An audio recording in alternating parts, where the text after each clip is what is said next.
All right. Are we up? We're up. All right. Hi, everybody. Welcome to the show, Felger and Maz. Off-air show with Joe Murray. We're brought to you by Miller Lite. 50 years of Miller Lite. When it's off-air show time, it's Miller time. I don't have the copy in front of me, but you get the idea. What up, Joe? What's up, Mike? How you doing? I feel like I don't see you that much. You know, since the baseball hour starts, there's no, unless you come in a little early, it's just not going to happen. Do you prefer going midnight to 7 to midnight or 6 to 11? It's a pretty easy question. I love the lead-in at 6 o'clock. You do? Oh, yeah.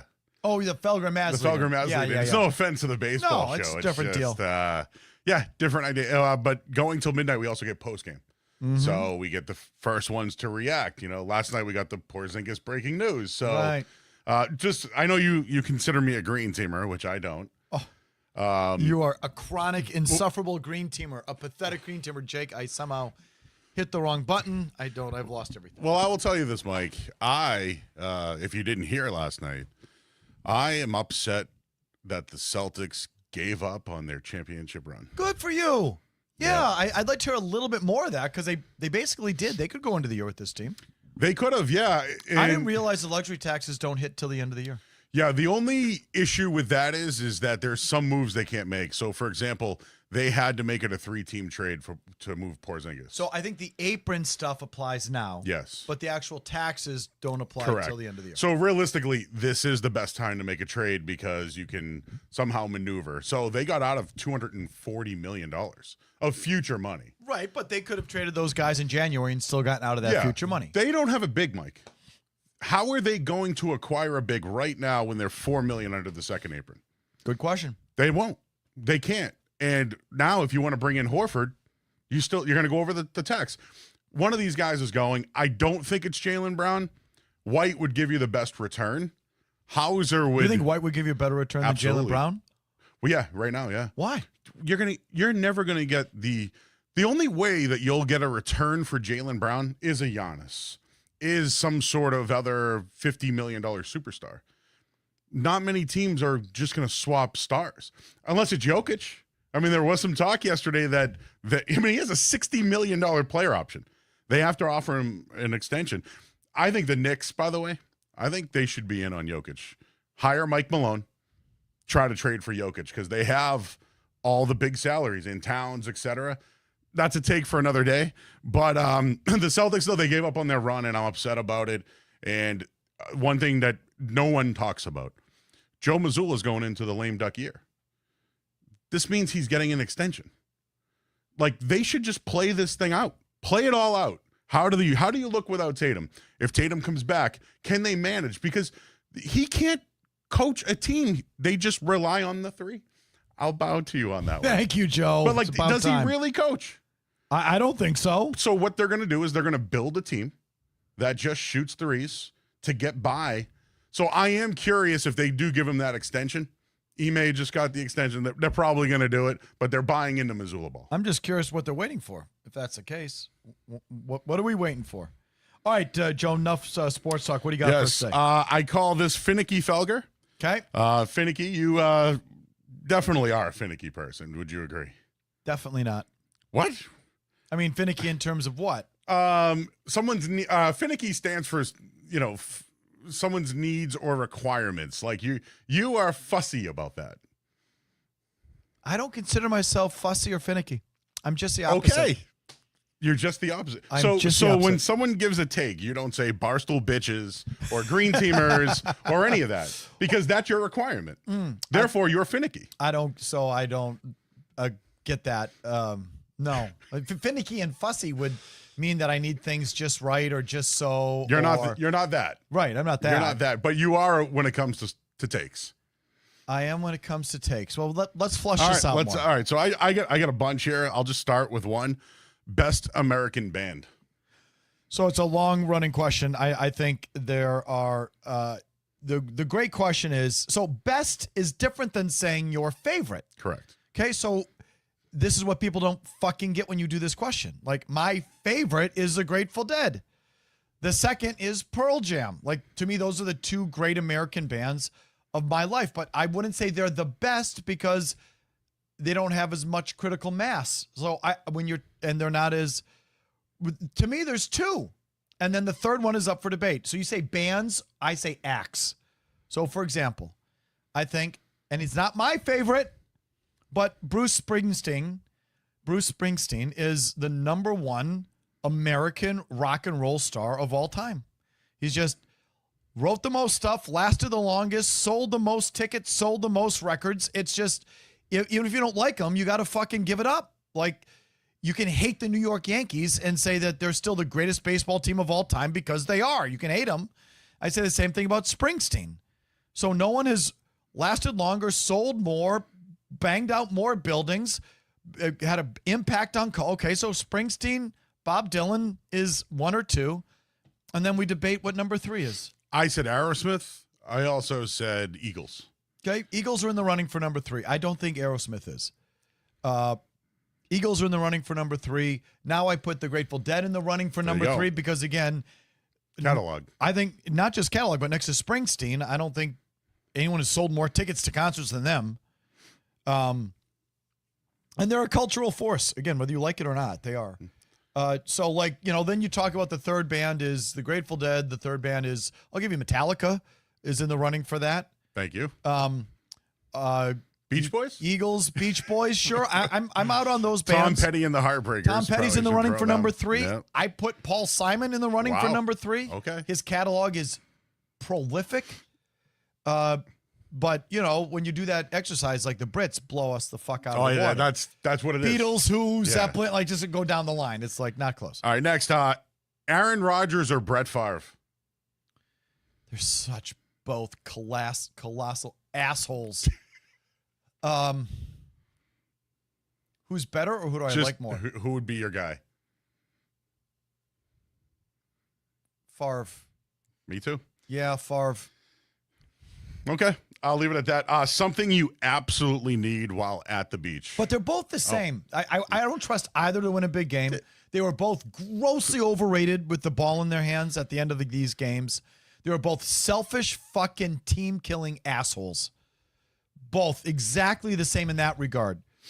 Favre went to 2, right? Favre went to 2. And Rodgers won? Favre went to 2. Rodgers went to 1. And won multiple MVPs? Yeah. He still sucks.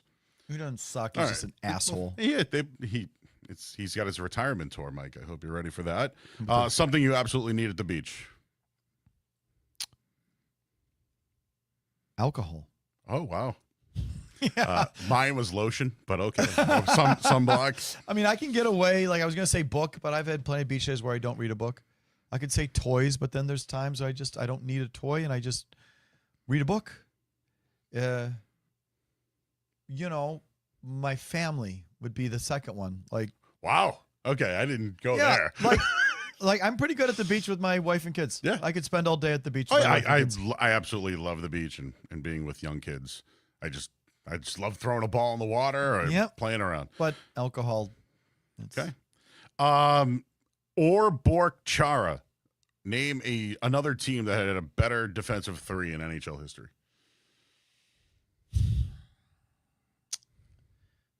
No one. I mean, who better? I mean, Montreal would be like Larry Robinson. I was thinking Detroit had Chelios, Backstrom. No, Lidstrom. Oh, Lidstrom, sorry. Chelios, Lidstrom. I was going to say Detroit, Lidstrom, Chelios. I don't know. I don't know if anyone's even close now that you think about it. Let me stew on that for a minute. I'm not good with think about hockey in the 50s and 60s. I couldn't tell. I got more for you. On a hot day, do you prefer to eat inside at the restaurant or outside?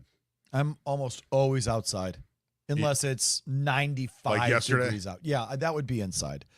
But if it's anything below 90, I'm outside. I'm outside if I can be outside for anything. Okay. I'm generally outside. You? Oh, on a hot day. Yesterday, 2 days ago, I went to the beach. I didn't put sunblock in my ears, which I never thought I... No, where do you eat? And then I went into Bob's Lobster, and I had the choice, and I ate inside because it was cold. So that was my whole... Yeah. I was leading what up beach to that. did you go to? I went to Plum Island in Newburyport. Oh, how is that? Beautiful, but... Water's cold as balls up there. It was freezing. Actually, my feet were numb. But the greenheads Yeah, the greenhead flies. Yes. Beautiful place. It wasn't bad right now, but it will. It will be bad. Yep. The North Shore is beautiful. It is much colder, though. It's I just prefer the Cape. Fucking colder. The water. Way The water temperature is just almost unplayable the whole year. Rank in order what fan base is the worst. Pink Hat, Green Teamer, Hockey Hardo, or Footy Pajama Patriot fan? Good one. Currently, the Green Teamer is clearly in the lead. I mean, clearly. Because I feel the other three fan bases have gotten, adequate for what I value, which is, being critical and being hard on your team and being able to bitch about your team. And like, that's what I think makes good sports talk is that thing. So the Green Teamers are clearly the worst right now. But when the Patriots were winning. Oh, yeah. I still think it's the Patriots. That group was just. And they're eating so much shit right now. It's, Well, no, everyone's got them over the 8.5, though, which is I hate. And that makes me feel Footy Patriot Pajama. Well, okay, that's different, though, than, Bill knows what he's doing. Like, oh, my God. Oh, in Brad we trust now instead of in Bill we trust? Oh, I got my God, you. it's just so obnoxious. So bad. And, like, the fact that over half of what you believed has just been proven to be a total fucking myth, lie. Not what you thought it was.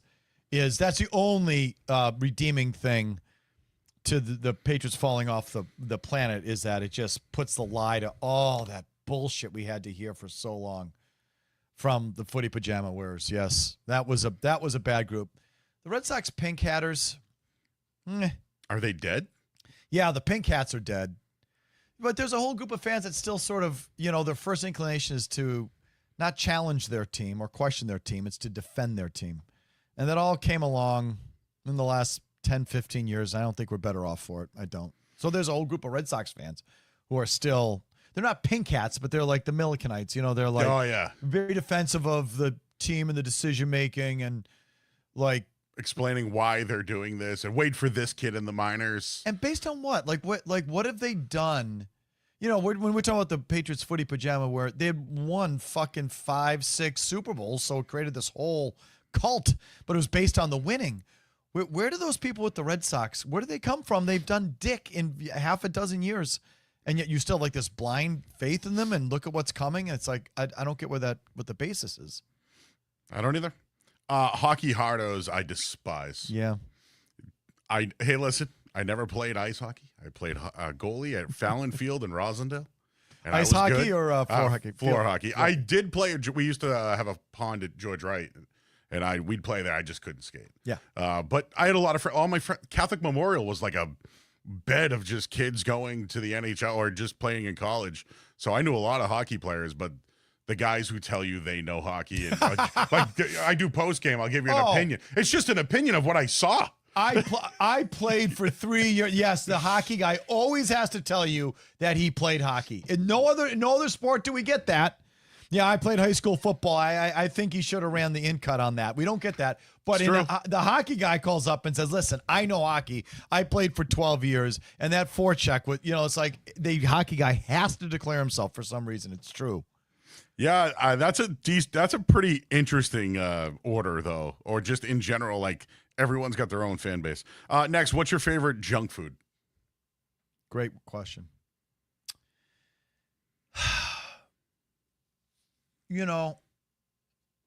Like French fries is easy to say, but let me give you a better. Like I do like cake and cookies. Like, yeah. Like baked good. You like a good baked good. But like a down market baked good, like a Stop and Shop birthday cake versus the fancy flourless, fuck off. Like I like the store bought regular ice cream, or I'm sorry, birthday cake or like that. That's what I want. I love the Roach Brothers cookie. It came in this night, either a bag or like a tin. I agree with you. That was outstanding. Dude, I could eat a bag of chips without knowing. Like it could be the biggest bag. It's just going, Mike. And I close it. I'm like, what happened, man? I do blame they don't always fill them up though. So at least give me some credit. But chips, man, you could just give me the biggest bag. It's the worst. I don't know what anybody's saying it's worth it, but I got a couple more for you. Analytics, gambling, and fantasy. What analysis bothers you the most? Oh, the gambling's great. I'm happy with the gambling analysis. I really am. The fantasy can fuck right off. The fantasy's the worst. I mean, the analytics, I hate the way they've taken over sports, and I hate the way, again, I'll just say, like Milliken, the way Milliken talks about baseball is just, I can't, it's just so uninteresting to me. It's so scary what that's become. But at least they're trying to talk about the thing I'm watching in a different way. The fantasy thing, they're not even talking about what I care. I don't care how many fucking touchdowns a running back scores. I want my team to win the game. I don't care how many passing yards a quarterback has or how many rushing yards a running back has or who scores from the 1 yard line. That I could give two craps what individual player is doing anything. I want the team to win. So in that regard, the fantasy analysis is absolutely the worst.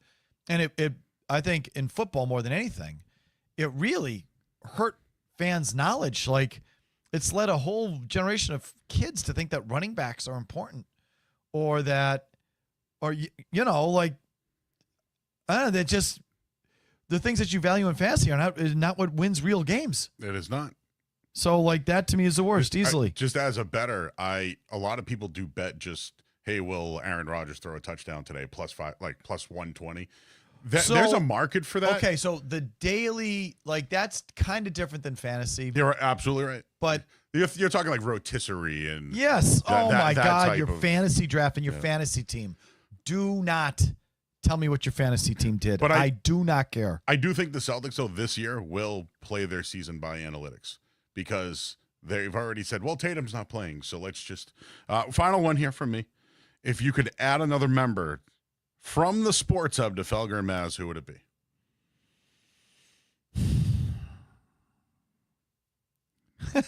My answer to all these questions is always Kendra Middleton. Wow. Because I'd rather look at Kendra for 4 hours than fucking John Wallach. You know what I mean? But there's nobody else on the staff that you think could add a contribution to the show. Oh, I'd say Joe Murray. I think you'd I think you'd be great on our show. Wow, I just got a pat on the back. Definitely. Definitely would be. That's all I got. That was 10 questions. Okay, 10 questions with Joe Murray.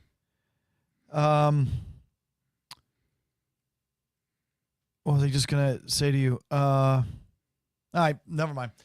All right, Joe, so what else you got going on off the... What are you talking about tonight, non-sports related? We have a Revs game. Do you have a musings? We'll try to. Yesterday was the beach. Generally, musings are something that's bothering me, or I look for a story. Was your beach crowded?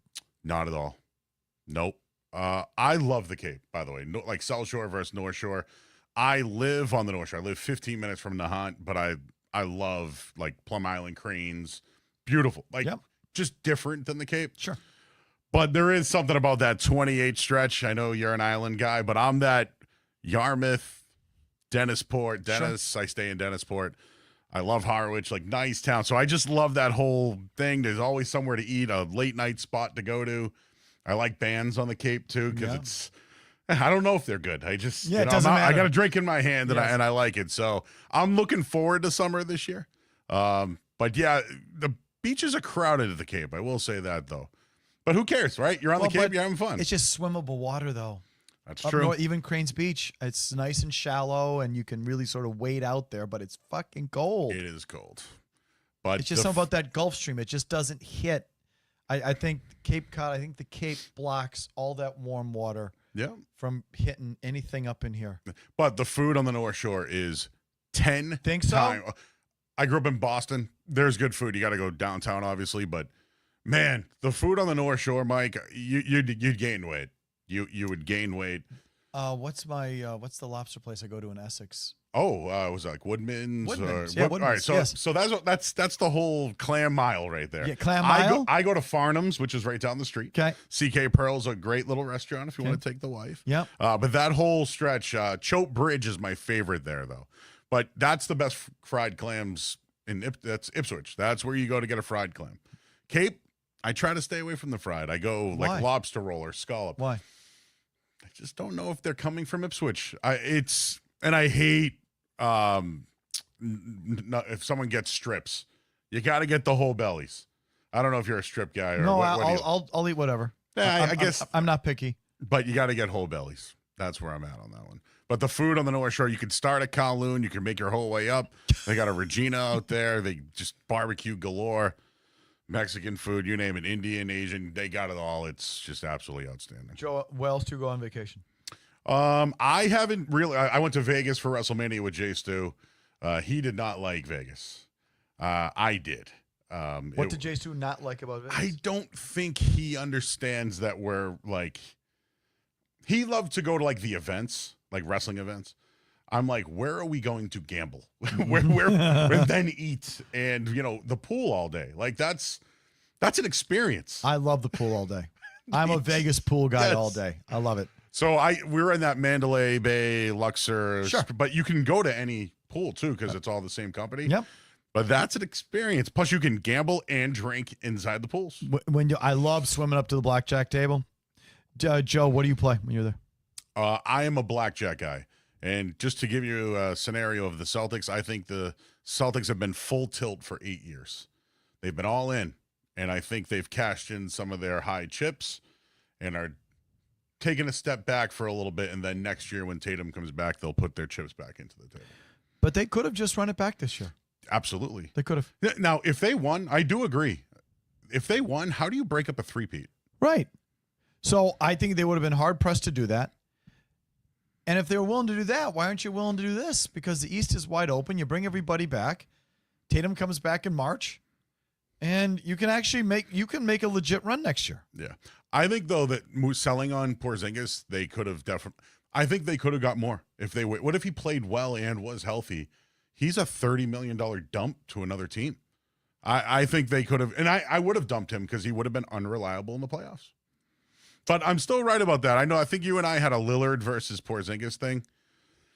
Did I? I don't remember. I at least said – you said that Porzingis wouldn't be the reason why they won, which is probably right. True. Which is probably right. Damn straight it's I right. just thought that Porzingis would make a bigger impact than Lillard, and Lillard failed. blew out his Achilles too. But it's not just that. Yeah. It didn't work. It never worked. The second he got there, it never worked. It was never right. They were never better. It didn't work. It never once did it work. Can somebody else play with Giannis and win? Like Drew I Holiday don't know. did. I don't think so, Joe. He wants the ball all the time. Wants to handle the ball, wants to trigger the offense, wants to bring it up full court. And it's so asinine. He doesn't want to play off the ball. And I don't even think that he and Lillard anyway had good they didn't pick and roll off each other. They didn't play off each other. It was either one guy or the other. And it was just, I think Giannis just never, people always said, well, wait till he learns how to shoot the three-pointer. He doesn't have a two-pointer. He never learned how to shoot. He's become a better passer, but I only think he does that, honestly, for the triple-double. He's become such a stat humper, and he doesn't play team basketball, and I'm just disappointed that he never really evolved from what he was, which was a great individual player. And the championship, he was so legit. The 50 points in Game 6 is just – I'm not taking that away from him, but it's like he never – I think he kind of regressed, frankly, from that. Yeah. I have a question for you. It seems as though when you're out, and I have no problem with you being out because we are given off days and we should use them.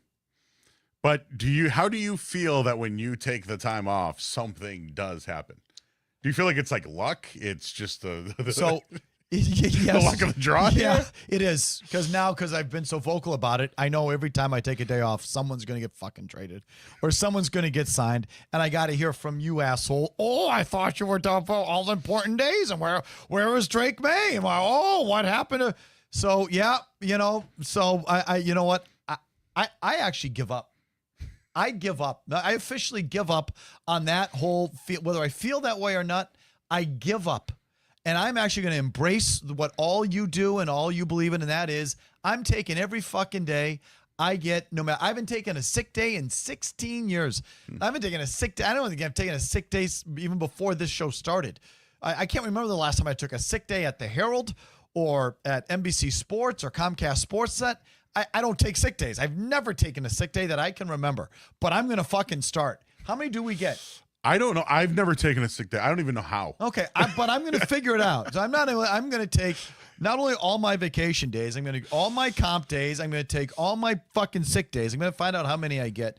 I didn't take bereavement when my father passed away. I'm going to go back. I'm going to track those. I'm going to find those days, and I'm going to have I need a mental health day. I'm due some bereavement days, so I'm going to take those fucking days. I'm done. Everybody just take off. It's okay. You athletes who only work 8 months a year, 9 months a year, take all the time you need. I'm done. I've given up. And I'm going to embrace it, man. So you could kiss my ass goodbye. I ain't going to be here hardly ever because I'm going to figure out every fucking day that I get from the company, and I'm going to take it. Well, there's the clip that everybody is going to post later on today. You know what's funny? There's a guy. I don't know who he is. Shout out whoever he is. He just listens to the off-air show, and whatever you guys say, he posts it, and that's his article. That's his job. He does it in the Herald. It's just to listen to the off-air show and then write about it? God bless him. I know, because I don't know. I host a show by myself with Skaz, who I love, but I prep all day long. I look for something and I try not to listen to you guys. I try because I don't want to regurgitate, recycle. Yep. How about that? Yep. I try not to, but yesterday, I prepped the whole day. Porzingis happened. I'm like, oh, well, this is kind of easy, but yeah, I just think about that and I'm like, shit. Man, we prepped all day for this, but no, I think you do deserve your time off. I agree. No, I'm not just taking the time that I'm going to find every fucking loophole I can, and I'm taking those days. So it's a new me, man. Oh, hey, Drake May got married. Oh, I'm so glad. Drake, I know training camp starts July. You have a month. Take 6 weeks. Listen, nothing's more important than family. I mean this. I believe Alex Cora.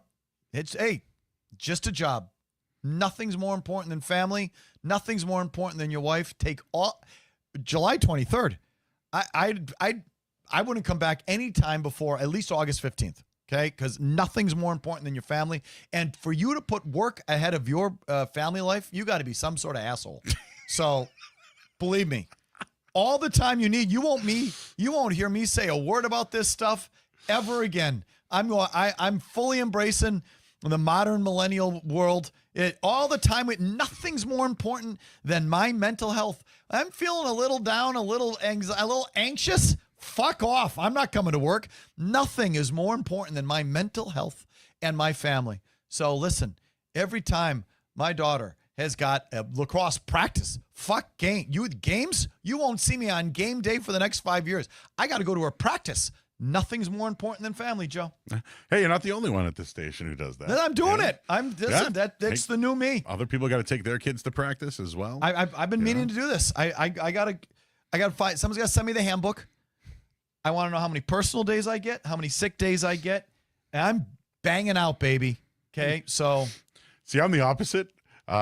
I want to be here every day just in case they hey, Joe, at night, we're just gonna play Brad Marchand's cup final games. All right, fun. I'm just trying to hang on. No, I used to have that fly. I used to think I had to show up, but no, fuck that. Nothing's more important than family. So that's it.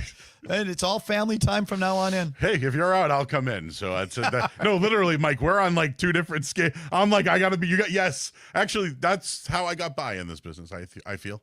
Hey, Joe, can you come in? Yep. Yes, it's always what I've been, but no more. Fuck that shit. Joe, if you could work one shift here at the Sports Hub, what hours would it be? What would be your favorite day part? I enjoyed mornings when I was with the crew in the morning. Yeah, and what I mean by that is in terms of your lifestyle. Would you rather work first thing in the morning and have the rest of the day free, but have to get up? Or would you like the midday thing where it's kind of the best of both worlds?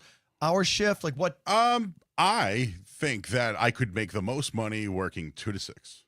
And I used to, dude, the one thing I'll say about me that's different, you were a writer, you got in the radio, here you are, right?